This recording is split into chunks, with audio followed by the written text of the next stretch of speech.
The media smackdowns continue as conservative politicians refuse to back down from mainstream journalists. That's what we're talking about on this 10 Minutes of Truth.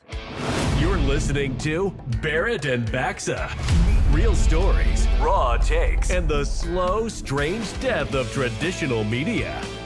Well, Bob, this Republican tough talk started most recently with J.D. Vance, right? And that set Donald Trump off against a reporter in the White House. We showed you that on the last 10 minutes. I don't take questions from ABC Fake News after what you did with Stephanopoulos to the Vice President of the United States. I believe this is the Trump effect. We're going to show Lindsey Graham, who is not known for being the toughest guy in the world, let's face it. J.D. Vance is an actual tough guy, but I feel like Republicans don't take as much crap anymore as they once did, and they push back a lot harder on the clear, ridiculous bias of the mainstream media. And I think they like the strategy of pushing back, and it seems to be working for them because for so long, conservatives would just sort of let the media say what they wanted to say. They really wouldn't push back against it. Now it's the opposite. Now it's just like, hey, I'm going to shut you down, and I'm going to say what I want to say. And it leaves these journalists sitting there with their mouths wide open. One of the cases, the most recent one that just happened, is J.D. Vance. He's on this week with George Stephanopoulos. And Stephanopoulos, I want to call him Snuffleupagus says, keeps peppering him with these questions about Tom Homan. The White House border czar Tom Homan was recorded on an FBI surveillance tape in September 2024, accepting $50,000 in cash. Did he keep that money or give it back? George, you've covered the story ad nauseum. Tom Homan did not take a bribe. And this alleged $50,000 that he got from someone for something, but no one knows what. Did he accept $50,000? I'm sure that in the course of Tom Homan's life, he has been paid more than $50,000 for services. The question is, did he do something illegal? And there's absolutely no evidence that Tom Homan has ever taken a bribe or done anything illegal, which is why he's working in the administration. I'm asking you, did he accept the $50,000 that was caught on the surveillance tape? Did he accept that $50,000 or not? George, I don't know what you're talking about. Did he accept $50,000 for what? He was recorded on an audio tape in September 2024, an FBI surveillance tape, accepting $50,000 in cash. Did he keep that money? Accepting $50,000 for doing what, George? I'm not even sure I understand the question. Is it illegal to take a payment for doing services? The FBI has not prosecuted him. I've never seen any evidence that he's engaged in criminal wrongdoing. Well, what was caught on the tape, you're saying right now you don't know whether or not he kept that money. I don't know what tape you're referring to, George. I saw media reports that Tom Homan accepted a bribe. There's no evidence of that. And here's, George, why fewer and fewer people watch your program and why you're losing credibility. Because you're talking for now 5 minutes with the Vice President of the United States about this story regarding Tom Homan, a story that I've read about, but I don't even know the video that you're talking about. Meanwhile, low-income women can't get food because the Democrats and Chuck Schumer have shut down the government.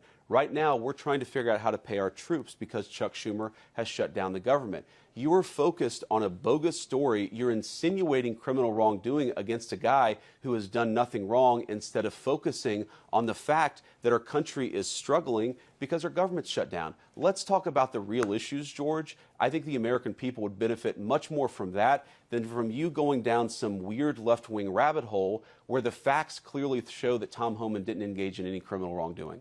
It's not a weird left-wing rabbit hole. I didn't insinuate anything. I asked you whether Tom Homan accepted $50,000, as was heard on an audio tape recorded by the FBI in September 2024, and you did not answer the question. Thank you for your time this morning. No, George, I said that I don't. Up next, we'll be right back. He cuts off the vice president. So incredibly rude. They would never do that to any Democrat.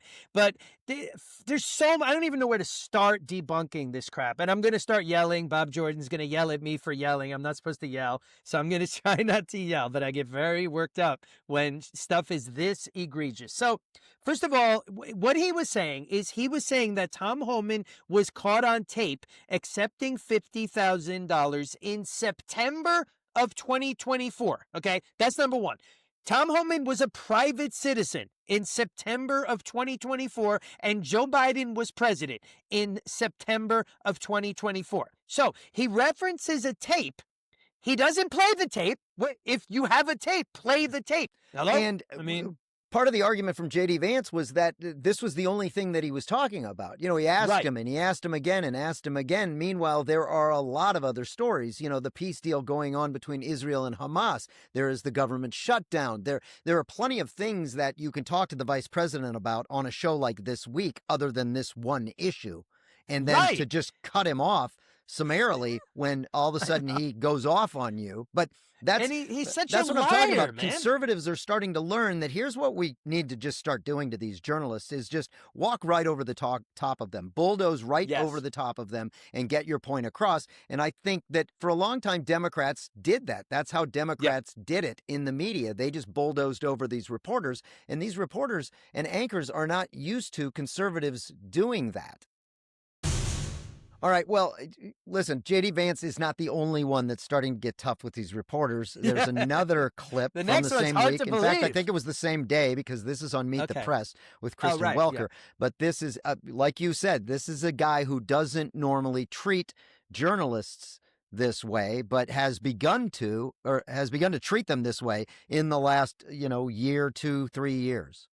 Let me finally ask you about these indictments that we have seen, the indictment against Letitia James and James Comey as well. Do you think it's appropriate for the president to direct his attorney general to indict whoever he says? Well, I think it's appropriate for Comey to answer for his conduct. Yeah, I think the grand jury is doing the right thing. And Trump got indicted 91 times.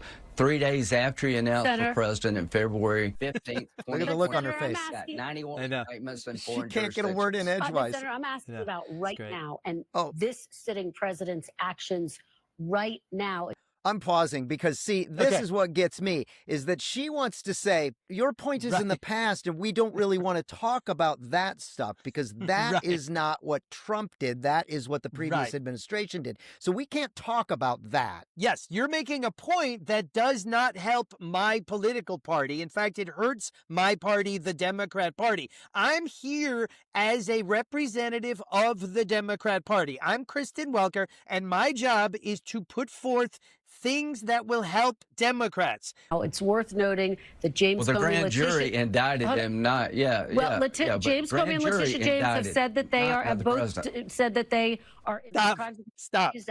Senator, they'll have the chance. Pause there.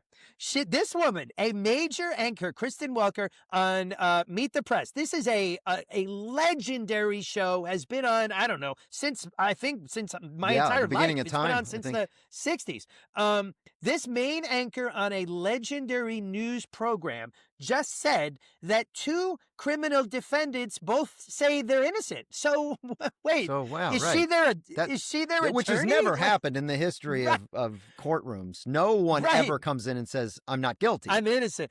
All right, it's about to get good, though. Let's continue. All right. President Trump publicly called for his attorney general to indict people. Do you think that crosses a line between the Justice Department being independent from the executive branch? I think our Justice Department in the hands of Biden crossed every line there is to cross. I think within 3 days of announcing he was going to run for president in 2024, he did that in 2022. But what about Trump? He had but 91 Senator, what about indictments. Trump? What about? Yeah. Now, I think the grand jury is going to take care of this, but you didn't care any about this. You didn't care that Letitia James made up charges that no one's ever faced. But Senator Biden never publicly called for Trump to be indicted. He had 90. Biden regretted that they didn't do it before the election. Jack Smith surveilled my phone records and 8 other senators.